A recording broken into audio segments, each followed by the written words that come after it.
Hi everybody, it's Kat. I promised that I would make a video showing how I store and catalog my stamps, so that's what I'm going to do.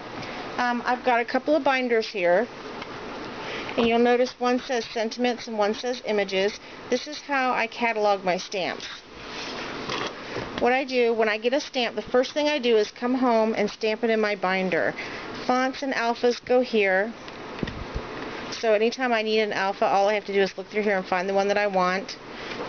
And my sentiments go here. Everything you see on one page, you can see that better, everything that you see on one page goes in one CD case.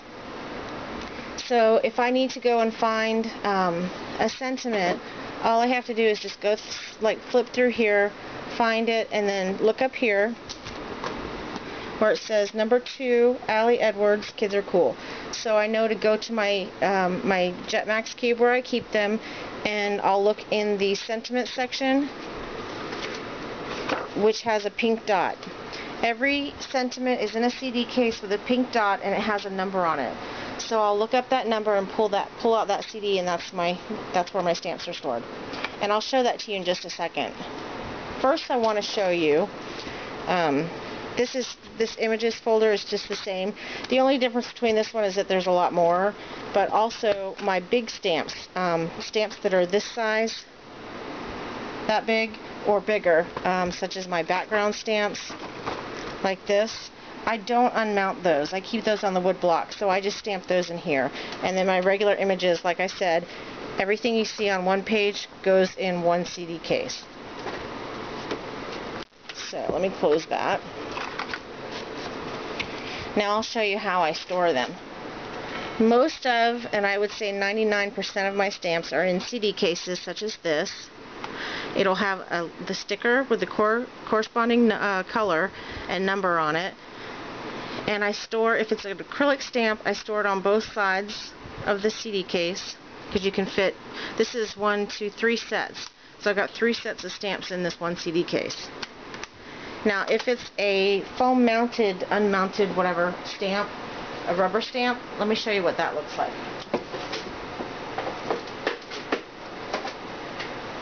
Those will look something like this, and they're rubber. And sometimes you can only fit one side because the foam is so thick that you can't fit two. If you've got the thin mounting foam, you can fit it on both sides, but when you've got the thick like this, you can only fit it on one side.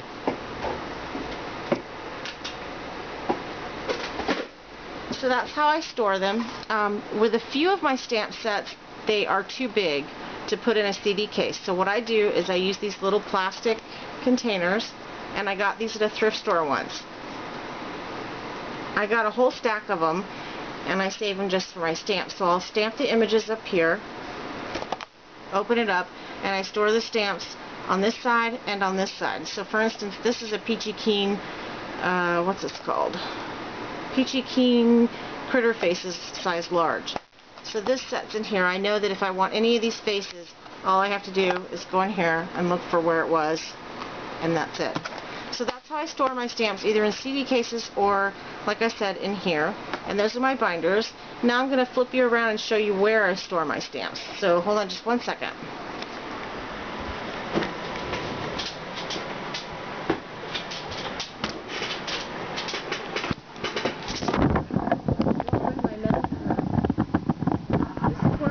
Them. This side has all of my image stamps, and this side has my sentiments and my alphas, and all these drawers are full of stamps. Down here is where I keep my big stamps. Let me see if you can see that better. My big stamps and the ones that don't fit in CD cases, and in here, that's where I store my background stamps. Let me see if I can zoom in there a little bit. So my background stamps, see, they're still on the wood blocks. So anytime I have, you know, to look for a stamp, it's really easy to find because you just look for the color and the number. Oops, sorry about that. And it'll be in one of these drawers. Let me shut that. So when it's time to put it away, when I'm finished using my stamp, I just, like I said, it's pink, so I know it goes on this side. I'll pull it out, look for the number 2, and stick it in there. Okay, so I'm going to flip you around again. Hold on.